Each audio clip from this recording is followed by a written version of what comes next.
And they were doing good because they knew I was watching. I don't think Biden is exactly watching. Do you? Does anybody think that Biden is, let's check it? I don't think so. And it's a shame. And that number is way lower than it's supposed to be. So the first thing I'd do is I would probably, my first call, I'm going to call up President Xi. I'm going to say, you have to honor the deal you made. We made a deal. You'd buy $50 billion worth of American farm product, and I guarantee you he will buy it, 100%. He will buy it. Second thing I'm going to do is I'm going to say, you have to give the death penalty to your fentanyl dealers who are sending fentanyl. You know, in China, they give the death penalty. They don't have a drug problem because they give the death penalty. But I'm going to say second thing, and this affects you also, it affects everybody. We're losing hundreds of thousands of people a year. Comes through the southern border, now the weakest border in history. It was the best border we ever had when I was there. We built hundreds of miles of wall and everything else, and it was the best border. Now it's the weakest. I had a handshake deal with him. It was going to happen very quickly, and then this side didn't do anything about it. He said, and he suggested to me, anybody sends fentanyl to the United States, it's the death penalty. They get the maximum penalty. They would have done it, and then we had an election that didn't exactly work out too good, and it was a disgrace, frankly. And that deal went, and a lot of other bad things happened, like Russia attacking Ukraine, October 7th, inflation. A lot of bad things happened, the horrible way we got out of Afghanistan. So many things happened that wouldn't have happened, but it did nevertheless. But as to the farmers, we have a deal in place that China is supposed to buy $50 billion worth of our product, and they are not living up to it, and they were living up to it. And every farmer I spoke to a lot of them recently in Iowa, and they're having the same problem. They're not doing well. They're not doing well. They were doing great during the Trump administration. I think you would say that. Were you all? I hope you. This is always dangerous to do, but I hope you'd say you were doing well, because you're not doing now. I'm hearing it from farmers all over the place, and one of the big reasons is they haven't enforced the deal with China. And that deal was really a penalty deal to China, because they took advantage of you for 25 years, and it was like a penalty. And, you know, Biden and Harris, they're never going to enforce anything. That group is a disaster. It's a disaster for our country in so many ways, but certainly the farmers are one of those ways. So I think either Rick, or are you starting off, Rick? Why don't you start? Well, first of all, Mr. President, we really appreciate you being here as part of the Protecting America Initiative. We at Protecting America Initiative see China very clearly, as we know you do. China has quietly but strategically worked against us whenever we are distracted by wars or COVID. China goes in and absolutely tries to distract the American people. They work quietly. They go after our local and state politicians. They go after our manufacturing, and there is no question that they are looking to, at some point, leverage that investment and that activity. I've seen it very clearly at the UN, where the Chinese are very duplicitous. They have a permanent veto at the Security Council, but they also work with the G77 developing nations. They get money from UNICEF just to feed their people, while actually acting like a superpower at the UN. They are duping so many people. We know from your administration, Mr. President, you were not duped by China. No. You saw them very clearly, but for the past 4 years, while America and America's Democratic-controlled White House have been distracted by wars, China is getting into our farmland. And we have to be able to see China very clearly. So we want to thank you for being here, and Lee is going to take us off into Q&A. Well, thank you, Rick. Like Ambassador Grinnell said, President Trump understood the Chinese Communist Party threat and protected Americans from the CCP's attempts to infiltrate America. It is great to be here with the 45th and our next President of the United States, Donald Trump. China now owns 349,442 acres of agricultural land in the United States. That is up 82% from 3 years prior. America's food supply and the farmland that enables it is critical to our national security interest, especially due to China's aggressive ventures into the U.S. food supply. While in the White House, President Trump took on China in many ways that stood up for American farmers. In 2018, he signed a law requiring the federal government to review CCP purchases of land around critical infrastructure, airports, and military bases. That is why we need President Trump back in the White House to pick up right where he left off and go even further. Another one of President Trump's greatest accomplishments was the groundbreaking United States-Mexico-Canada trade agreement that replaced NAFTA, improved supply chain resiliency, and put America's farmers first.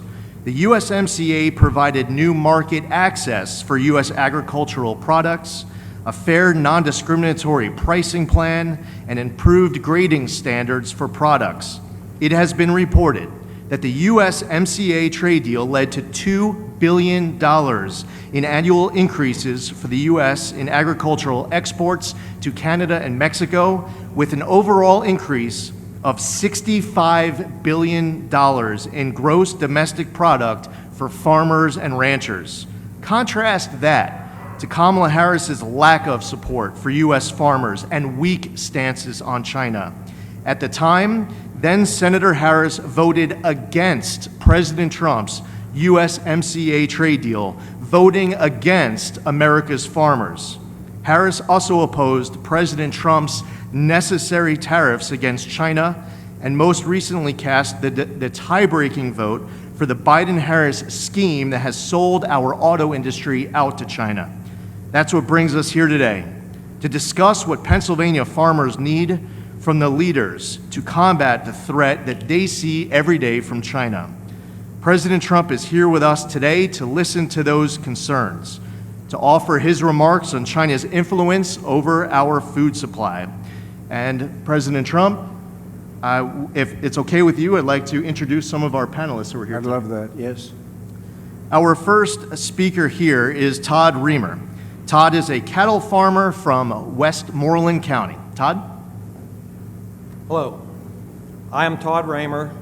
I own with my wife a beef cattle, cow-calf operation right here in South Huntington Township.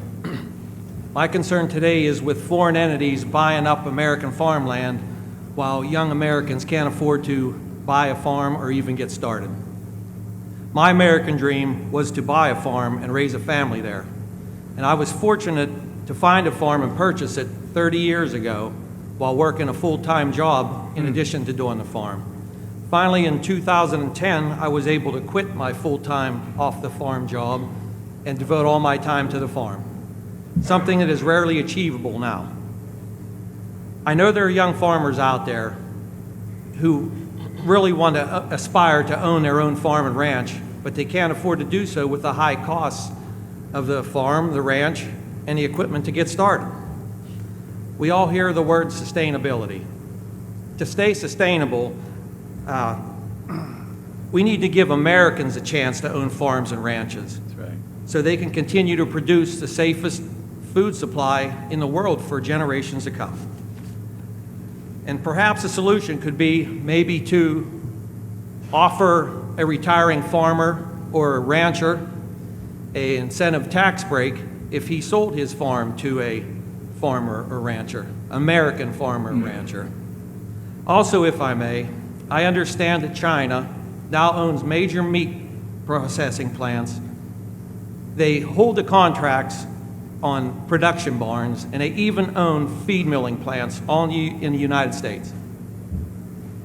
I believe that it is Americans should control their own destiny when it comes to food production and the future of it. It's a life of hard work and heartbreak, but I know there's some young farmers out there that can carry the load if we can give them the opportunity. I had an uncle who was a lifelong dairy farmer, and when I was a kid back in the 70s, he had a bumper sticker on his GMC Jimmy that read, "No farmers, no future." That was 40 plus years ago. Since then, Technology and crop yields have changed for the better, but the message on that bumper sticker has not changed at all. No future, or no farmers, no future. Thank you. Thank you very much. It's very good. Thank you. Thank you, Todd. Matt Carr is here. He's a third-generation farmer of dairy, corn, soybeans, and alfalfa from Westmoreland County. Please welcome Matt Carr. Thank you, Mr. President, for this opportunity to be here. Like I said, like I was introduced, I am a third-generation farmer. I would consider myself the young farmer that Todd is talking about. And I am a small dairy farmer from Westmoreland County. We currently milk 250 head of Holstein cows twice a day. It is more than a job. It is a lifestyle, as you know. But I would like to talk now about what agriculture means to this country. Currently is 30% of the jobs and 7.43 trillion in economic impact to this country. Like you had said, you are pushing through to China for dairy products to be sold there.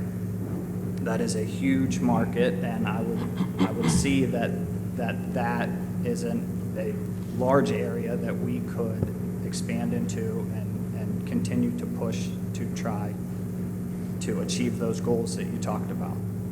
With that, in 1992, there was 130,000 dairy farms in the United States. That number is now down to 26,000. Wow. We are currently losing the small dairy farms, especially in Pennsylvania.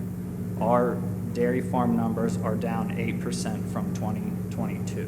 What is the difference in production? So you have far fewer farms. Well, what would you say is the difference in production? Production is, Similar? in Pennsylvania, I think it's down a little bit. It's down from those days? Yeah, the farms are getting bigger. The number of cows are still very.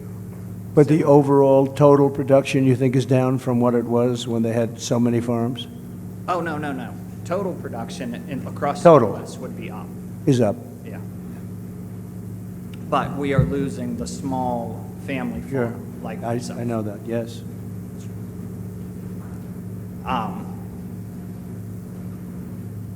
Dairy margin is the margin that we have in order to make a living and a profit is extremely tight. Our input costs are up.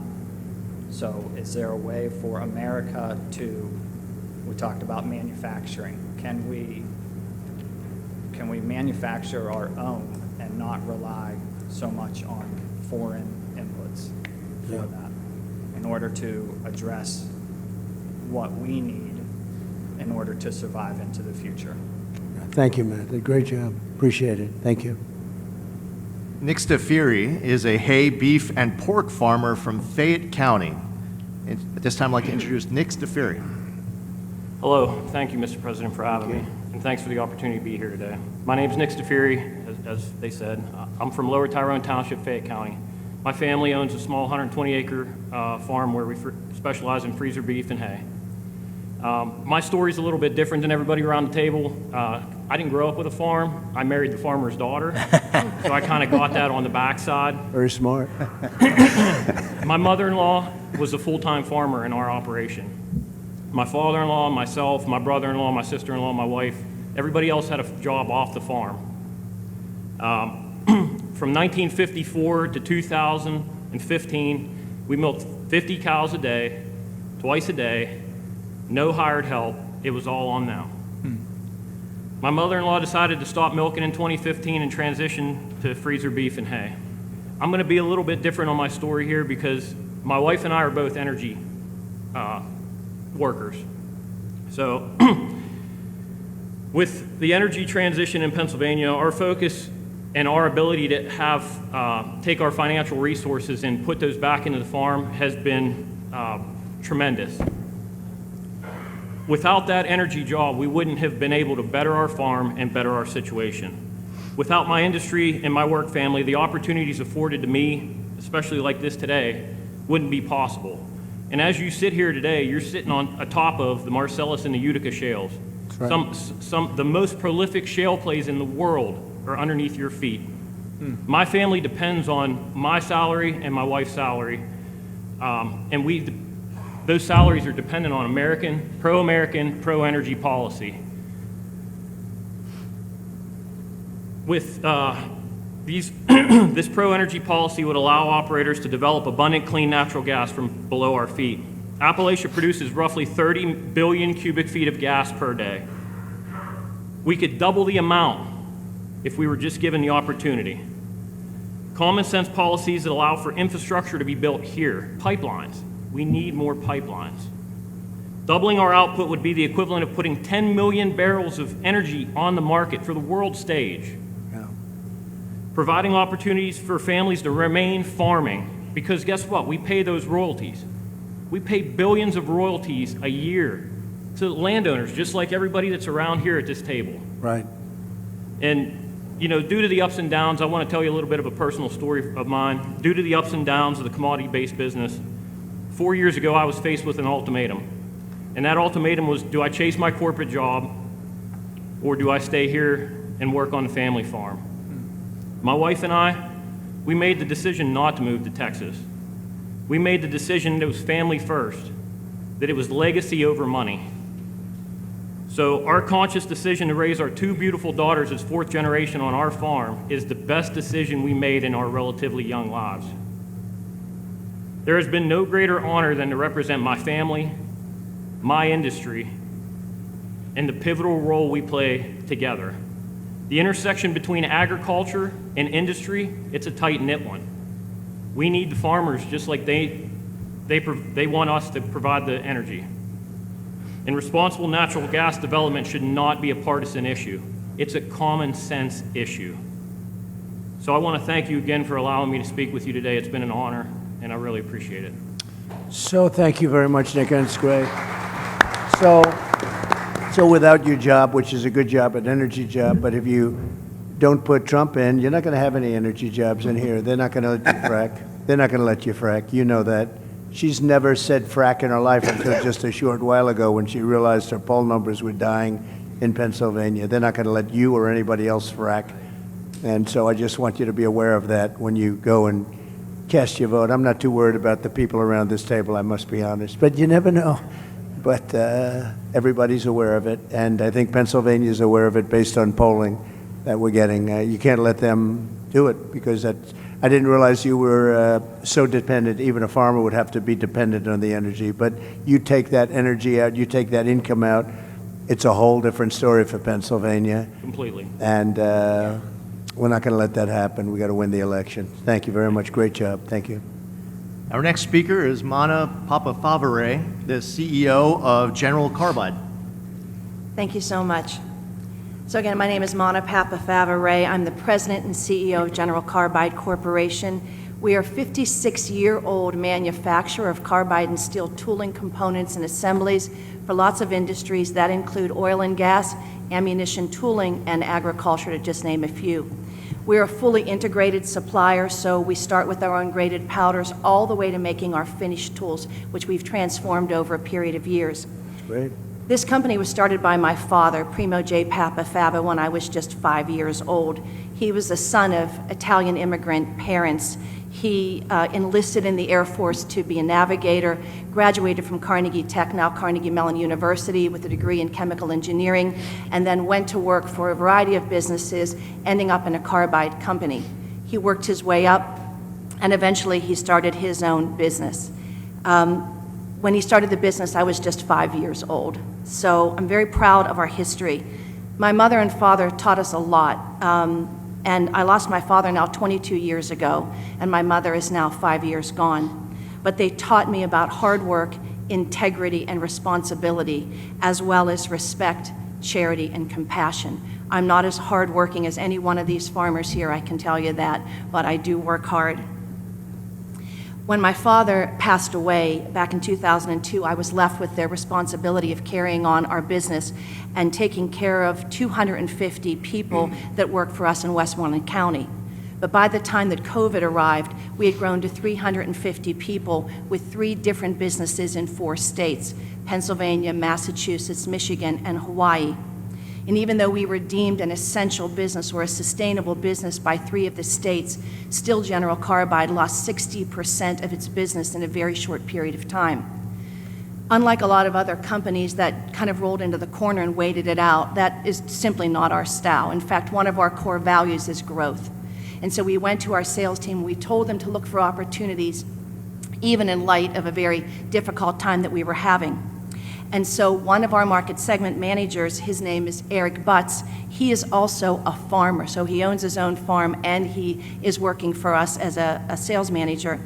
He started to look for components in the farming industry made out of carbide, and he found that it was quite a large industry.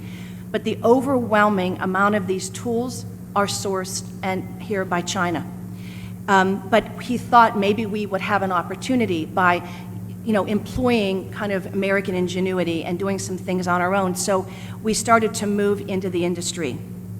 We've been working hard for 4 years on our different agricultural parts with some success, but not as much as we would have hoped due to the cost structure and this competitive landscape with China. As an example, we worked with a potential customer for prototypes for components that go on high-speed planting machines. We made the prototypes, we put them into the field and tested them, and they tested perfectly. But then the customer came back to us and said that even though our cost structure was in line with the domestic producer, we couldn't come close to the prices that they were getting from China, and so they would continue to purchase offshore. That's why you need tariffs.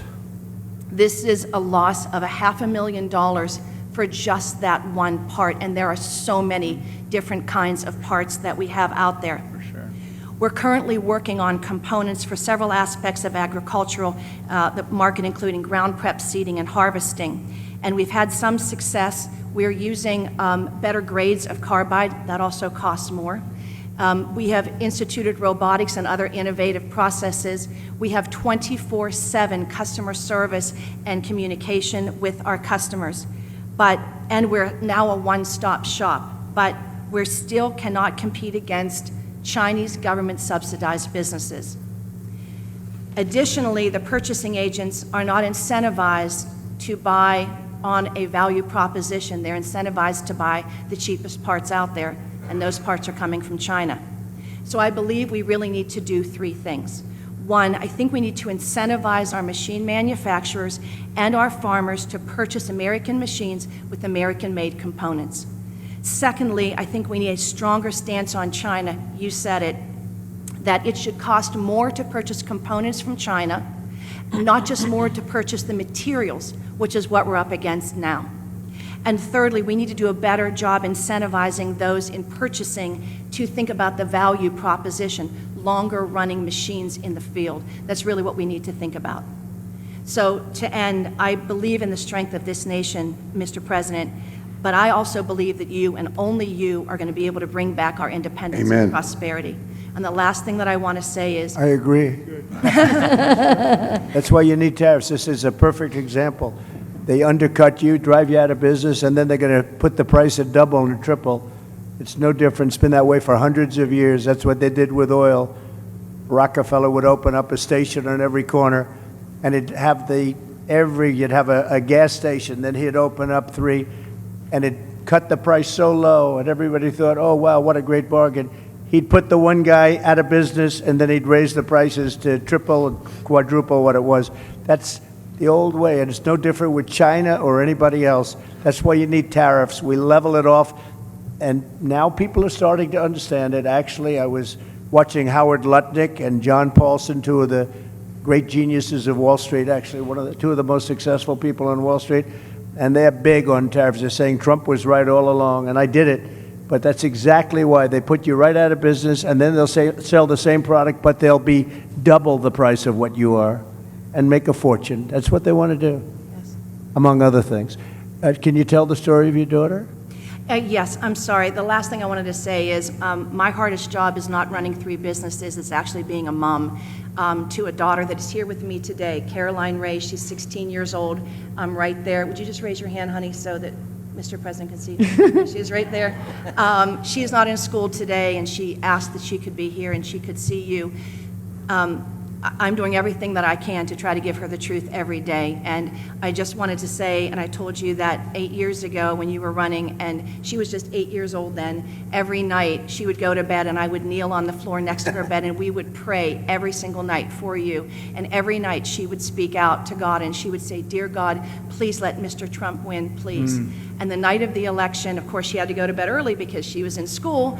But at 2 o'clock in the morning, when we finally knew that you had won, I went into her bedroom. I scooped her up out of her sound sleep, and I was literally tears pouring down. And I said, "Baby, Mr. Trump won, baby. He won, he won." And she said, "Thank you, God. Thank you, God." And so she is here with us today, and I just wanted to let you know that we are still praying for you.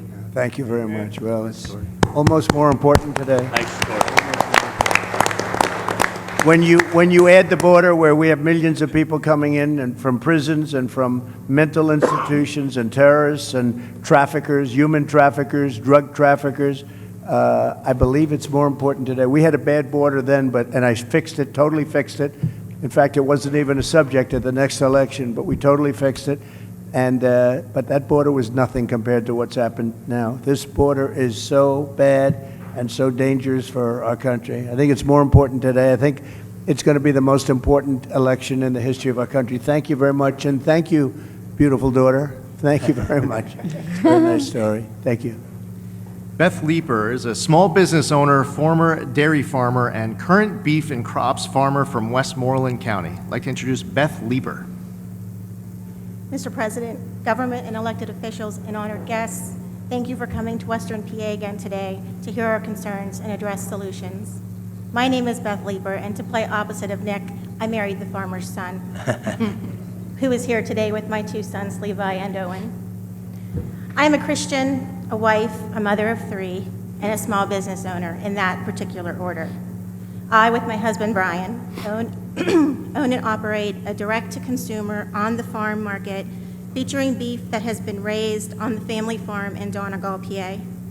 We procure lamb, chicken, and pork from other small farms in Pennsylvania like ours, and all the animals are harvested through local processors to our specifications. Since opening in 2017, our goal has been to provide our customers with consistently high-quality products while also supporting other small businesses and our community. In May of 2020, we expanded our store and offerings due to the needs of consumers during COVID and to offer other businesses another avenue to sell their goods. We now offer several agricultural and specialty items, all produced in or near the Laurel Highlands area. My husband is also a full-time owner-operator of transport in the dry bulk industry, and I also work part-time for a Christian school as the food service director. I share our occupations as an introduction to explain the challenges, due in large part to the inflation that we have seen, that we have witnessed and experienced both as a producer and a retailer, and also a consumer. As a truck driver, my husband normally fills his truck 2 to 3 times a week with diesel. In January of 21, just after Biden revoked the Keystone Pipeline, one of our fuel receipts totaled $592 for 200 gallons of fuel. That was $2.99 a gallon. In May of 22, a year after our energy independence moved overseas, one of our fuel receipts totaled $996 for 166 gallons of fuel. That was $5.99 a gallon. That $3 per gallon more means upwards of $800 to $1,200 a week in fuel expense, and less to meet our business and family's needs. This net zero approach has also increased farm costs exponentially, which I know comes as no surprise to anyone here today. Fertilizer is up 30 to 60% in 2024, not to mention the increase in seed cost, the fuel, the parts and supplies, and man hours for planting. Electric has doubled from around $400 a month in 21 to $800 a month this year, just to run some equipment and the lights that doesn't include heat. In 2023, feeder calf prices reached an all-time high, coupled with the increase in other commodities and prices to farmers not keeping up. This equals very small profit margins, and therefore, we have been purchasing a fraction of the feeder cattle that we have the capacity to feed. Our farm currently feeds out approximately 70 to 100 head of cattle, and that is reduced from 180 to 200 head just 2 to 4 years ago. But we have the capacity to feed upwards of 400 to 500. Actually, we are currently feeding only enough to satisfy our direct-to-consumer base, as it remains somewhat constant. The seasonal tourism of camping and skiing in the Laurel Highlands contributes to our sales, and we are located in the heart of the Laurel Highlands. I handle all of the customer relations for our on-the-farm market, and our customers often share their concerns with me. These are some of the things I hear most often. I really don't eat a lot of beef anymore. It costs too much. I can't afford to purchase a whole animal this year. What smaller packages do you offer? We are visiting from out of town. We don't have any places like this where we are from. And recently, the thing I've heard the most is I used to purchase bulk beef from a farmer nearby, a friend, a relative, but they don't have cattle anymore. Just last week, a local dairy in operation for over 65 years announced the closure of their bottling operations due to rising costs of supplies and down demand. Other farms in the area have declared bankruptcy or sold off property and downsized. I can't even get started on the detrimental effects that the weather has had on the vegetation in our region this year. From hailstorms to droughts, our corn and soybeans were among the victims. Nevertheless, farmers are no strangers to the risk and the gamble that they take every single day in order to do what they know and love, and that is to farm their land. And as always, this too shall pass, hopefully soon. Jeremiah 29:11 tells us, "For I know the plans I have for you, plans to prosper you and not harm you, plans to give you hope and a future." I'm not an economist, and to be honest, foreign policy is not in my wheelhouse, but this roundtable event is to address on how to protect our farms and food from China. It seems like basic, conservative common sense to me. Do what it takes to keep our farms producing, our markets selling, and our customers buying. Thank you for your time. Thank you very much. Thank you. Thank you, Beth. Dave McCormick, known national security expert, a fellow former veteran of the 82nd Airborne Division, and hopefully our next senator here from Pennsylvania. Dave McCormick. Thank you. Thanks, Lee. And Mr. President, thank you for being here. And, you know, a lot of bad things have happened over the last 3.5 years, but there's two particularly relevant to this audience. One is, as Lee said, China now has the upper hand. China is our adversary, smells weakness in all of its relationships with the United States because of the weak policies of Harris, Biden, and Bob Casey, who's been a 98% vote. Right. The second bad thing that's happening is our family farms, as you're hearing, our farms across Pennsylvania are struggling. Agriculture is the biggest industry in Pennsylvania. We have 52,000 farms. And under the Biden, Harris, Casey administration, it's been a disaster. Everywhere I go, I hear the skyrocketing prices, the price of inflation. I hear the burden of regulation. I hear the implications of the war on fossil fuels and what it's done to our farmers. And so when you're back in the White House, and we have a majority in the Senate to support your agenda, and I've heard you talk about this, I think the people in this room can have a lot of confidence in fair reciprocal trade. Under your leadership, we had that. We've lost that. We'll get that again. Under your leadership, we can make sure we reduce our dependence on China for semiconductors, for pharmaceuticals. We got to have food security, and the people in this room are the providers of food security, not just for Pennsylvania, but for America. You know, we got to stop this buying of farmland. It's going up dramatically.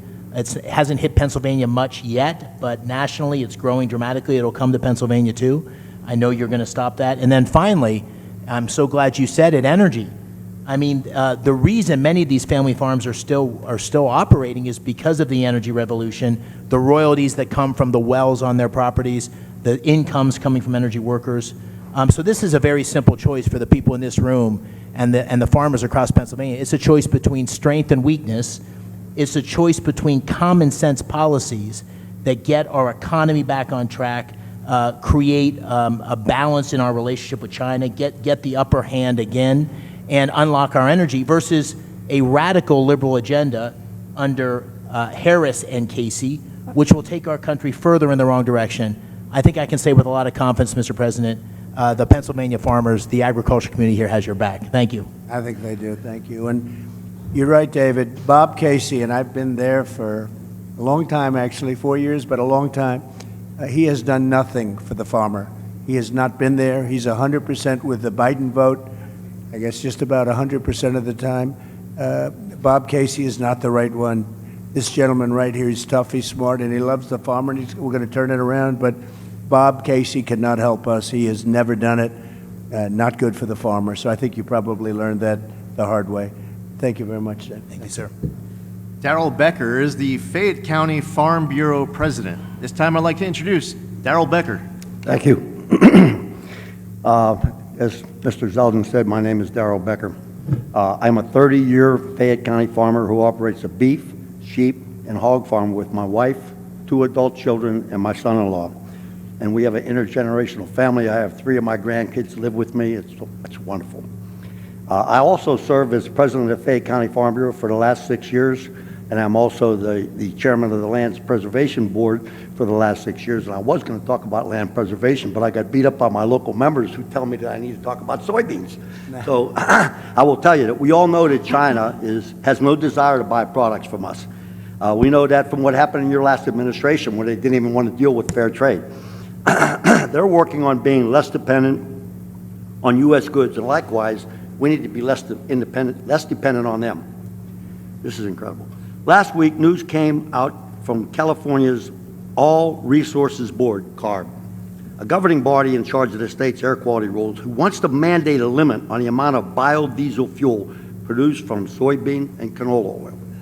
Under the proposal, beginning in 2028, they would only be eligible for low-carbon fuel standards who use canola and thing, only be able to get 20% of the credits of their annual production. Those replacing American grain production used for oil would be assigned a higher carbon intensity score, thus reducing the interest in U.S. bean products. Meanwhile, the USDA has just reported that renewable diesel fuel imports surged 30% higher last year in the first 5 months of this year so that they could take advantage of these federal and state tax credits. In addition, imports of used cooking oil from China are flowing into the U.S. like never before to capture these biofuel tax credits. Farm Bureau and other biofuel advocates are pressing regulators to close the loophole so that only domestic producers are eligible for these tax credits. Because of this change, estimates project that American farmers in California alone would lose 200,000 acres of production. This is diametrically opposed to what American agriculture is all about. We know China's not our friend. Figures, that's why I got to read. I can't remember all these things. 2024 corn receipts are down 20%. Soybean receipts are down 14%. Wheat receipts are down 12%. Government payments to make up the shortfall are not due until October 2025. Expenses for 2025 may expect to decline 1%, but last year in 2009, China bought 49% of our exported soybeans. Now it's 31%. 70% of our bean crop goes to animal feed.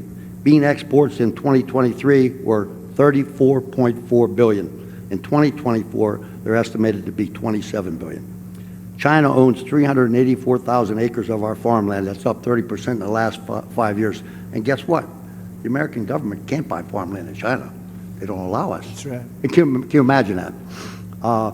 At present, the U.S. has a huge supply of soybeans sitting at a multi-year low price, sometimes being sold below production cost. Farmers are using reserve funds to buy and produce soybeans now. There's no cash flow available to them due to the low price. You know this is unsustainable. So soybean farmers definitely need our help. Sustainable aviation fuel also uses soy, canola, and other seed crops from American farmer, and this is also under attack. We are putting ourselves at extreme risk in supply chain, knowing that a huge amount of the herbicide 2,4-D and many repair parts for agricultural use are imported from China. How much risk can we absorb and rely on a country that is trying to replace us? We need to build domestic demand. Our government needs to invest in American agriculture. American farmers want a free market that can sustain the industry. They don't want handouts, they don't want loans. They want to be able to produce their farms. They're all hard. This is the backbone of America. The current administration has shown that they are not friendly to American agriculture. every producer that I spoke to for this presentation resonated the same message. We cannot survive another 4 years. Mr. President, my 3 grandkids who live with me, if you could see Henry, who's 3, and Holland, who's 2, get into the UTV and drive down to what they call the big barn when we feed our steers, or they go pick chicken eggs, or they help us move cattle. The spark in their eye, the smile on their face, that's the future of America, and I want to make sure it stays here, and I know you do too. So I guess they all said that we wouldn't survive 4 years. I'm sure that when you get elected, that my line would be, help us make American agriculture great again. Well, Thank we're you, gonna Mr. do it. President. We'll take care of it. We'll take care of it. It's not very difficult to do. We're just being ripped off by other countries, and not only China, by the way, but we're being ripped off at levels that nobody's ever seen before. And this administration has allowed it to happen because you were making probably the best you've ever done 4 years ago, 5 years ago. You were doing better. All farmers were. They were doing better than they ever did. And now they're doing very better. I mean, I hear more complaints from farmers than almost anybody, and that's the backbone of this country. So they'll be Can I very add one happy more- for a long time to come, okay? Can I add one more thing and say Yes. to you that we've seen the decline of the mom and pop stores. And what you're hearing is that we're seeing the decline of the American family farm. That's America. So, I mean, anybody that's not paying attention to what's going on needs to wake up and get out and vote. And we know who they got to vote for. You, Mr. President. Thank you very much. I love your hat, too, by the way. I noticed it right away. Thank you very much. Welcome. We'll take care of them. Your grandchildren will be farmers, Thank and they'll be maybe doing better than you do, okay? Thank you. Thank you very much. Before we introduce our final speaker, Kevin Sweeney, just want to say thank you to my former colleague, Chairman G.T. Thompson, the chair of the House Committee on Agriculture. We have Kim Ward, the Senate President here in the great Commonwealth of Pennsylvania, and Dan Mall, who is the GOP chair of the Pennsylvania House Ag and Rural Affairs. At this time, we're going to introduce our final speaker, Kevin Sweeney, who's a cattle farmer from Washington County. Kevin? Thank you. Mr. President, I want to thank you for your personal sacrifice for us and your family. Thank you. I'm 71 years old. I'm a new farmer. I've owned my property since 1988. I'm a retired physical therapist, and I have 4 kids and 4 grandkids, and my goal is to develop this farm and make it a legacy farm like some of the people around the table are now talking. I raise beef and sell hay. That's all I can do. My soil is type 7 soil. The USDA has a soil map of the entire country. That soil is only good for raising grass and beef, and maybe grow some trees for timber. But I'm trying to expand it. Each year I have a customer base that's getting bigger each year, and I've been full-time retired since 2019, and that's what I do. The issue that I want to talk about today in regard to China is solar panels. I'm being approached, and other farmers are being approached. The current offer is $3,000 a month per acre per year for the next 30 years. That's a lot of money. Who's subsidizing that? Is our government behind these people that are offering us this money? Where's that coming from? Well, they are. I mean, that's a lot of money. That's right. They are, and they're allowing China to come in and just dominate the industry. That's right. They're sending panels over. Many of them are very defective, very bad panels, but they're sending them over, and they are really putting a lot of people out of work. But that's amazing. It's an issue. That's a form of subsidy. Most of the small farms that are around me, I'm very close to Enlow Fork Bailey Mine Complex. It's one of there's top 10 underground coal mines in the country, and they're in that group. They mine a lot of coal. All that coal goes down the railroad, into the rivers, and goes to China. Okay, and it's unfortunate. These companies I'm surrounded by have bought up a lot of the small farms that I was fortunate enough to buy in 1988. They were beef farms. They were the same type of farmers as mine, but they own all these. They own all this property. Okay, my concern is, what if one of these foreign entities come in, and even though they don't own the land, they buy that company and then directly have control of the lease or that land and are able to use it for whatever reason. My other concern is the federal government. What if, for public use, they come in and say that they want to take my farm and put solar panels on it? What guarantee do any of us have that the government, Big Brother, won't come in and do that to us? We need to know about that. That concerns me.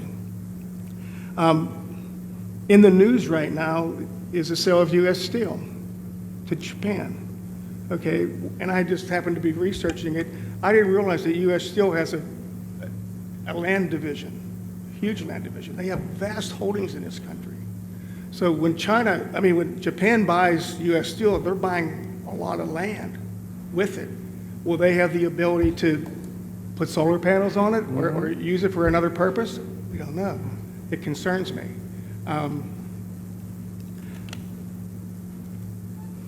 U.S. Steel also owns a lot of coal mines and iron ore mines, which I didn't realize. They have all these iron ore mines out west, and a foreign entity is now going to own all those.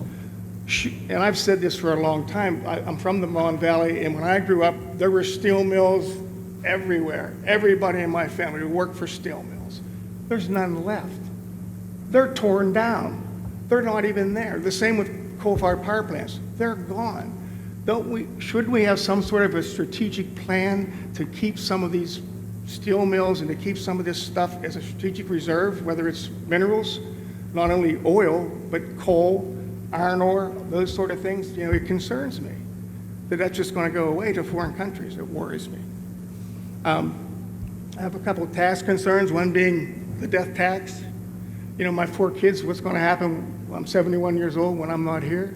They're going to pay big money, or they're going to have to sell out, or they're going to have to go get solar panels to keep the property. So, if you can do something about the death tax, appreciate it. So. By the way, the death tax, as you know, in the Trump bill, you don't have to pay a death tax or a inheritance tax. And under them, they want that terminated. They want you to pay. And what happens, especially with farmers, you're sort of land rich but cash poor. A lot of farmers are land rich and you love it, but you don't always have cash. And you leave it to your loved ones, you leave it to your children, which you want to do. That's what the ultimate is. If you love your children. In some cases, you don't love your children. You don't have to leave them anything, right? But generally, you love your children. And you leave. You have no problem with your children. But you leave it to your children. And what was happening is people were going out borrowing a lot of money in order to pay the tax, borrowing from the banks on their farm, big liens on the farm, very smart banks that know how to do it.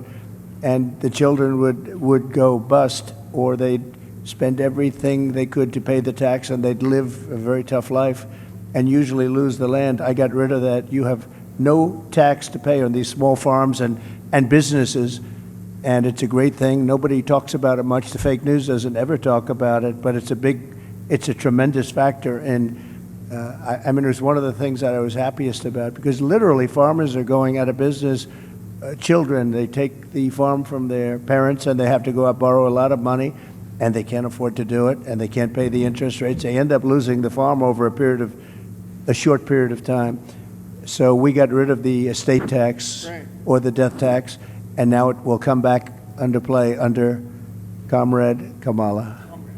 That's what happens. That's not good. What about our capital gains tax? Are we going to keep that down? Well, that's the worst. They have unrealized capital gain. How about that one? Yeah, how about that? Unrealized. So they want to give you a capital gain if the value of your land goes up. Nobody's ever heard of it before.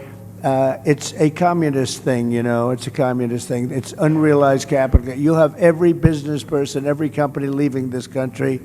It's called an unrealized capital gain.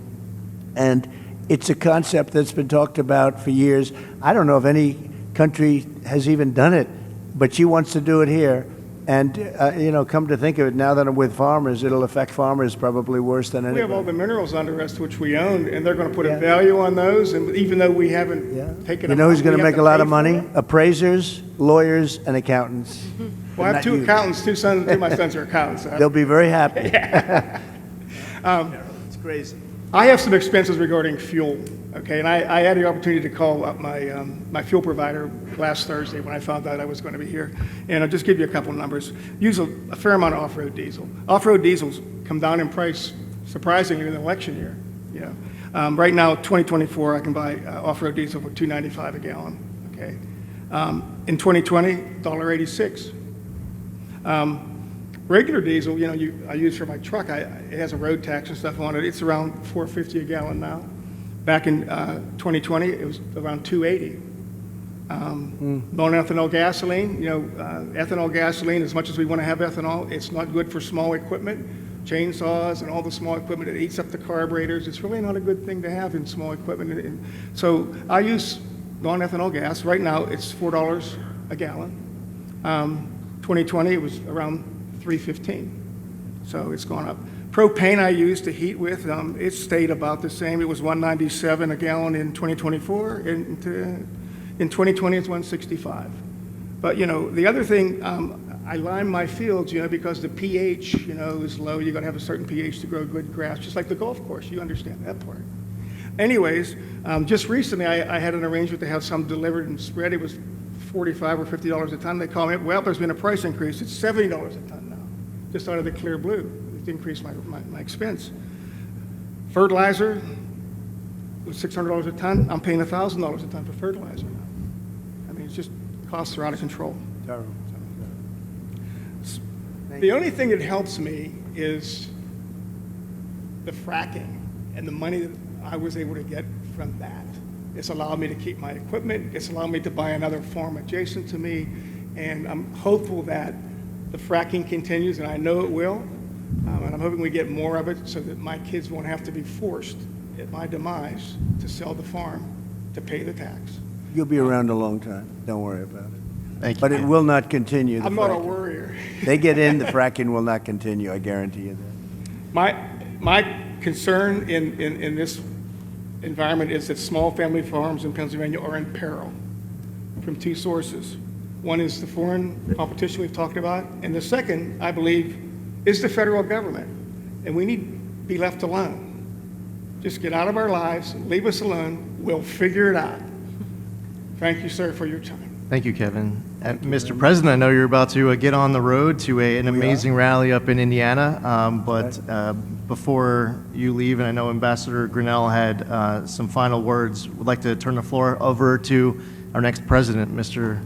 Well, thank you Mr. very Trump. much. And it's been great. I love the farmers. I'm very comfortable with the farmers. I feel I know your business, but I haven't plowed quite as much as you. But I do know your business very well. We've had a tremendous relationship. I've always won with the farmers, and that's because I produce promises made, promises kept. Number one, your energy bill within 12 months will be cut in half, and that's my pledge all over the country. Beyond farmers, that's my pledge all over the country. We have more energy under our feet than any other country. I call it liquid gold, and we have more than any other country. We have ANWR in Alaska, which the first thing they did, the Biden-Harris administration, everybody wanted it. It's the biggest. It could be as big or bigger than Saudi Arabia, and would have supplied Asia, would have supplied vast parts of the world, would have made more money than you could even imagine. We were going to lower your taxes, pay off debt. They terminated it. Reagan wanted it, couldn't get it. Everybody wanted it, couldn't get it. I got it.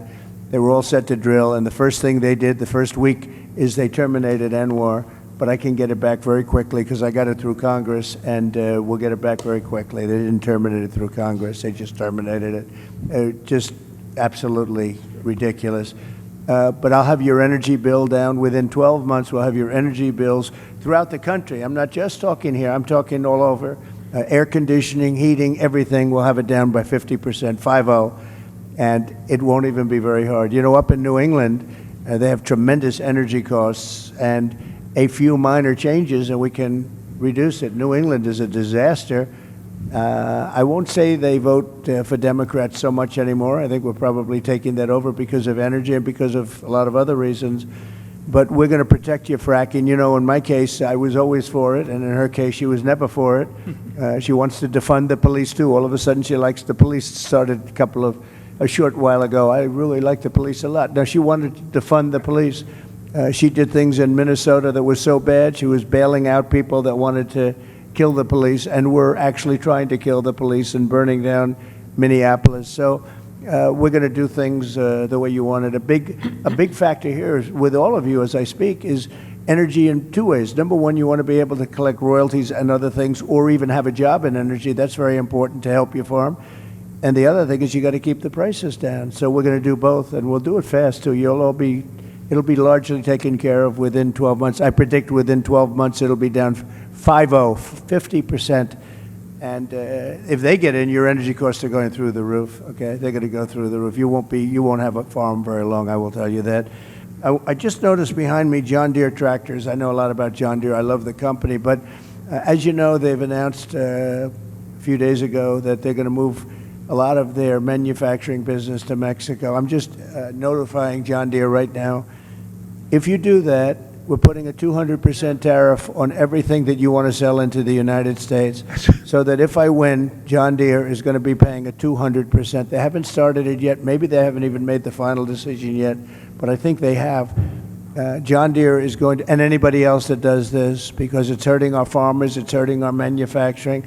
And if you do that, you're going to have a 200% tariff put on the product that you make in Mexico, right across the border. They think they're going to make product cheaper in Mexico and then sell it in for the same price as they did before, make a lot of money by getting rid of our labor and our jobs, and really a great name, because John Deere's a great name. I buy a lot of John Deere, tremendous. I'm one of their big customers. I buy a lot of John Deere product as a private person.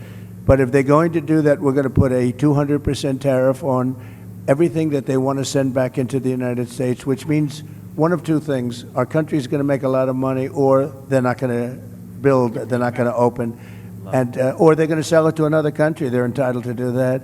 If they want to build in the country, in the United States, there's no tariff. You can go ahead and you can build in any one of the 50 states. You can go ahead. But if they don't want to do that, we're going to put a 200% tariff on John Deere. And you know what's going to happen? They're going to announce very shortly, if they think I'm going to win, or if I do win, they're going to announce that they're not going to build in Mexico. Mexico's taken a tremendous amount of our business, especially over the last few years with this group, because this group doesn't know what the hell they're doing. They have no idea what they're doing. Mexico is taking a lot of business, and a lot of it's done and financed by China. China is building massive car plants now in Mexico, and it's the same thing they're building. And a friend of mine builds car plants, and he said the biggest ones in the world are being built in Mexico. They're going to put Detroit out of business. They're going to put car manufacturing out of business in the United States. And I'm just telling everybody involved in this stuff, we're not going to rip off the United States anymore. We're going to put big tariffs on those cars that are coming in here at 100 to 200%, and they're no longer going to be competitive. So you better stay in Michigan, and you better stay in the areas that you're in right now. And what I really want you to do is come in and build your plants in this country and put our auto workers to work, because we've lost about 60% of our auto working business over the years.